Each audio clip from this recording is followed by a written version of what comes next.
Hi guys, I'm Captain Ez from PorkChopSandwiches.net, here to bring another Redstone tutorial. Today we have part 10 of the series, where we look at Redstone Logic Gates, part 6. So today we're going to be looking at the bud switch. So without further ado, let's get started. So what is a bud switch? A bud switch is short for block update detector. Now I hear the word bud switch mentioned in a heap of videos, and when I started doing Redstone I really didn't know what it was. I was a bit confused. So I hope this kind of helps you guys understand what I'm doing and what it all's about. So I'm going to show you a few designs today. This one is a self-resetting one. Now there are non-resetting ones and different types that go in roofs and all different things like that. So this is my favorite one because I pretty much use it whenever I use a bud switch. I know it's not the smallest design, but I'm a bit picky. And there we go. So as you can see already, this piston's not the way it should be. It should be depowered even though it is extended. So it should have be retracted because it has no power, but it's extended. That's the key feature about all bud switches. So basically, if I ever place a block or breaker block anywhere around this piston, it will update, as you can see. Now, it's not working with a break because I'm in creative, but if it in single player, it will work. So basically, why does this work? Let me explain over here. So if we put a piston like so, now typically you wouldn't think with block interaction this piston won't get powered because it needs a current going into it or a block next to it, but it works on a diagonal system. So if you can see here, if we update this block anywhere in this area, it'll extend. Now that's a bug that Mojang has said they're not going to fix because it allows these systems, so we can be assured we can use it at any time.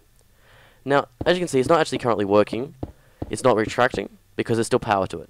So if I break this block, it will now retract.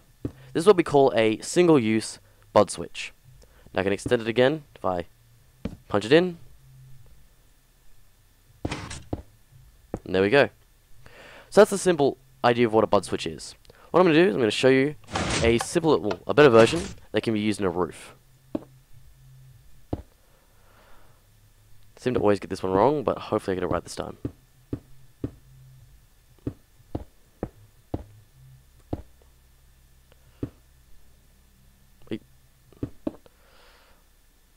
There we go. It's just basically the ones that are self-resetting are normally in a loop, as you'll notice.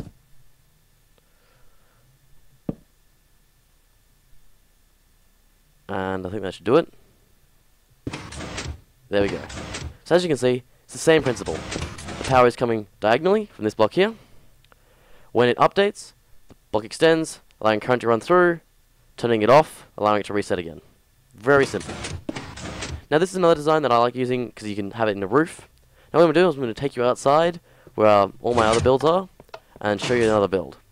Now I wasn't going to show you guys this, but because it's the last episode of the series, I'm going to show you outside. So here's outside. This is where I've done all my tutorials over the last few months. As you can see, some past experiments didn't work. Some weird things over here. As you can see, bit of a mess.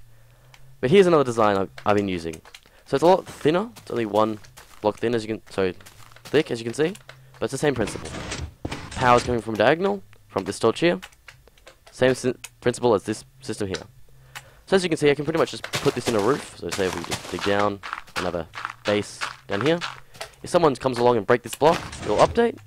I can then attach this to an RS NOR latch, which can have an indicator light or TNT or whatever you'd like. So it's a really handy system for also, like, if you're growing melons and you want to know when your melons have grown or when your reeds are a certain height.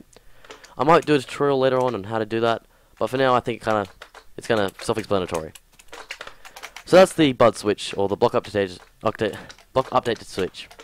So, like I said, this is going to be the last tutorial in this Redstone series.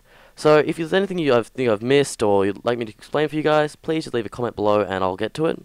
There's going to be a new tutorial series in a few weeks, but I'm not sure when that will be. I've got a lot of exams currently. But, hope you guys enjoyed, and until next time, I'm Captain Ez from PorkChopSandwiches.net. Have a nice night.